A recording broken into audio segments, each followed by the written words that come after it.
I love this particular spot because of the long views right out. I feel I'm on top of the world here, surrounded by the trees that I love and the birds.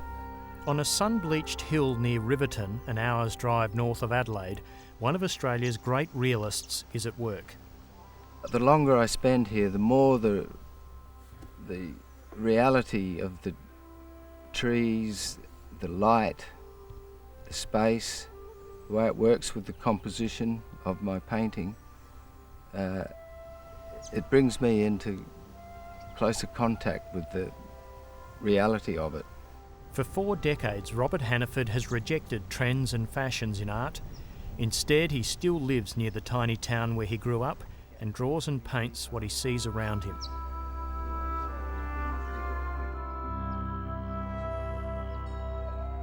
But the artist is best known for his portraits and sculptures, such as Don Bradman, Prime Ministers Keating and Hawke, and Australian of the Year Tim Flannery.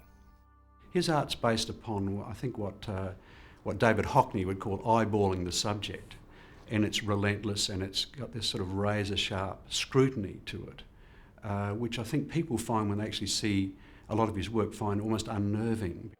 Some would also call Robert Hannaford's passion for nature unnerving, especially his studio, which resembles a natural history museum stacked with bones and carcasses. Collecting subject material goes back to a childhood on the family farm, where his mother would even find creatures in his bed. Well, he might have some little snails or something like that. He just loved anything, creepy, crawly, anything. I find them absolutely beautiful and wonders of design and beauty. The way a bone evolves for its purpose is a wonderful example of how nature works, so to speak. The artist's understanding of nature's forms helped him become one of the most sought-after portrait painters in the country, and over the years both the famous and the ordinary have sat for him. Each work takes roughly 40 hours and can be an intense period for both sitter and artist. He's like a hunter, and when I talk to him about this whole business, he's waiting for that moment when people relax, when the kind of the true nature, the pose just slips away just a little bit. Deep down, in the person that is Lowitja O'Donoghue is a lot of hurt, a lot of pain, and experience, I think, that he's managed to convey in that portrait. He really got right under my skin, I thought, and he really understood the life that I've lived. The portrait of Lowitja O'Donoghue was one of 2 works Robert Hannaford entered in last year's Archibald Prize, a competition he's been shortlisted for 16 straight years. But it was his second piece that drew most attention, a self-portrait of the artist as a patient, struggling to overcome tongue cancer and being fed through a tube in his stomach. He's almost victorious and defiant, I think the better word is. Coming back from the abyss, he come almost close to death with a very virulent cancer. So it shows him naked, staring down the viewer, perhaps staring down himself in the mirror. It's most likely the cancer was caused by the lead and cadmium in the oil paints the artist absorbed while holding brushes in his mouth, a habit even his subjects warned him about. Paul Keating particularly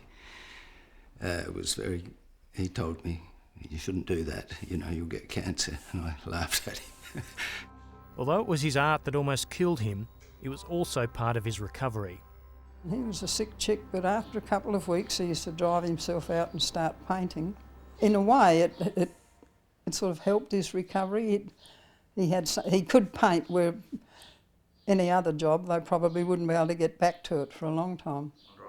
Most of his portraits are commissions, and so much of Robert Hannaford's work isn't on public view. But a new retrospective and accompanying biography is opening up his art to a wider audience. But since his brush with death, a desire has grown to record his work, something he's never previously bothered with.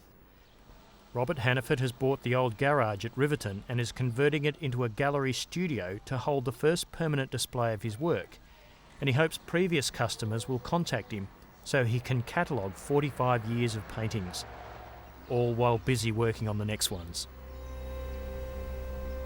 I just feel so glad to be alive and more relaxed about everything. It's just wonderful to be able to feel as good as I do and be able to do all the things I've ever been able to do, and for the time being be free of cancer and hopefully to be able to continue in that way.